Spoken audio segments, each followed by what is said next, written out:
Assalamualaikum warahmatullahi wabarakatuh. Sebelumnya perkenalkan, nama saya Muhammad Nurul Dedan, mahasiswa Prodi Psikologi Islam semester 3 di Institut Agama Islam Negeri Kediri. Di sini saya akan membahas sedikit tentang kecanduan media sosial dengan perilaku menolong. Yang pertama yaitu definisi dari kecanduan.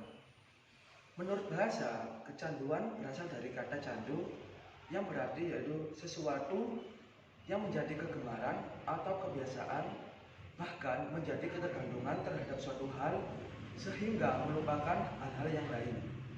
Menurut Davis, dia mendefinisikan tentang kecanduan yaitu sebagai bentuk ketergantungan secara psikologis antara seseorang dengan stimulus, dan stimulus tersebut tidak selalu berupa dengan benda ataupun zat.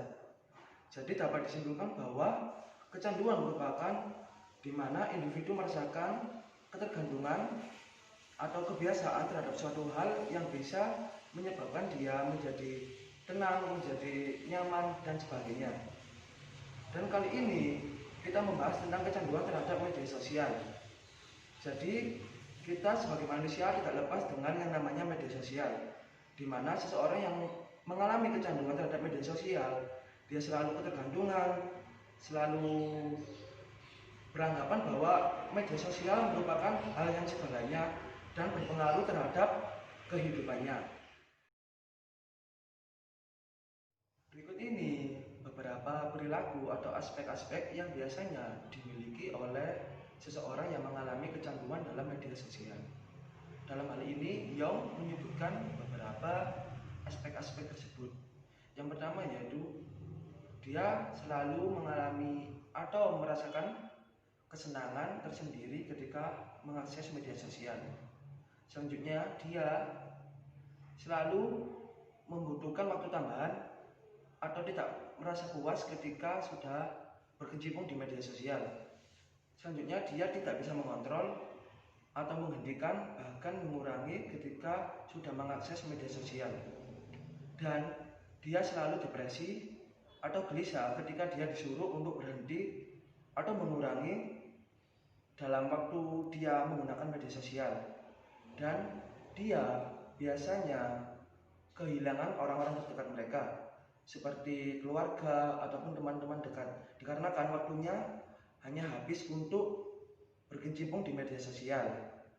Dan biasanya dia menimbulkan sifat berbohong, seperti berbohong kepada orang tua ataupun terapis untuk menutupi bahwa dia merupakan seorang yang kecanduan dalam media sosial.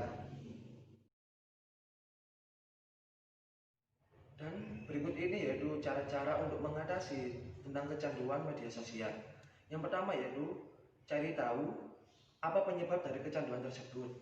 Yang kedua yaitu membatasi waktu ketika mengakses media sosial. Yang ketiga yaitu mematikan notifikasi dari internet atau dari notifikasi media sosial tersebut. Dan yang terakhir yaitu mencari alternatif lain, seperti mencari kegiatan yang positif dan lain sebagainya. Yaitu definisi dari perilaku menolong. Menurut Davidio dan Penner, mendefinisikan tentang perilaku menolong yaitu sebagai tindakan yang bertujuan untuk menghasilkan keuntungan untuk pihak lain. Sedangkan menurut Michener dan Delemeter, dia mendefinisikan tentang perilaku menolong sebagai segala sesuatu tindakan yang mendatangkan kebaikan atau menciptakan kesejahteraan bagi orang lain yang membutuhkannya. Jadi, perilaku menolong adalah segala sesuatu tindakan yang lebih menguntungkan atau meningkatkan kesejahteraan bagi yang membutuhkannya, meskipun terkadang bisa menimbulkan risiko bagi si penolong. Berikut ini adalah beberapa komponen-komponen dasar yang ada di dalam perilaku menolong. Yang pertama yaitu adanya individu yang memberi pertolongan. Yang kedua yaitu adanya individu yang menerima pertolongan. Yang ketiga yaitu adanya situasi yang bisa menyebabkan timbulnya perilaku menolong. Selanjutnya yaitu sebab-sebab terjadinya perilaku menolong dalam psikologi sosial.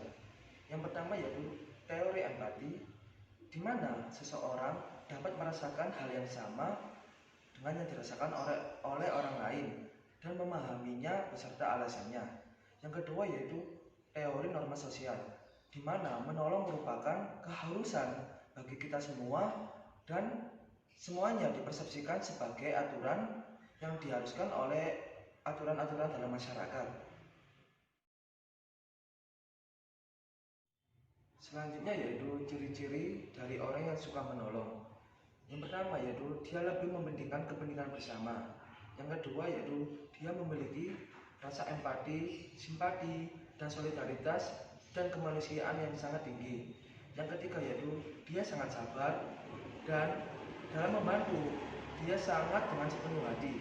Dan terakhir yaitu dia tidak mementingkan egonya sendiri.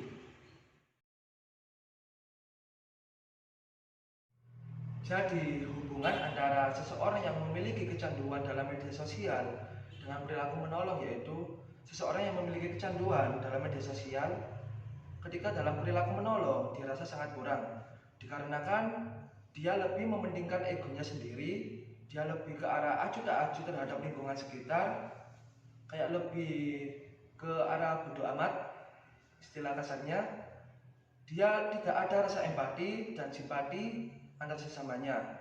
Padahal dalam perilaku menolong dibutuhkan rasa empati dan simpati yang sangat besar, rasa solidaritas, rasa kepekaan, dan ada dasar kemanusiaan. Karena kita merupakan makhluk sosial yang dimana kita selalu membutuhkan antar sesamanya atau membutuhkan orang lain. Dan begitu juga sebaliknya, orang lain juga membutuhkan kita. Jadi kita sebagai makhluk sosial, kita harus mempunyai rasa kemanusiaan, rasa kepekaan, rasa empati dan simpati yang sangat besar. Dan kita harus menseimbangkan semuanya itu. Demikian sedikit pembahasan tentang hubungan dari kecanduan media sosial dengan perilaku menolong. Semoga bermanfaat bagi kita semua. Kurang lebihnya, saya pribadi mohon maaf. Wassalamualaikum warahmatullahi wabarakatuh.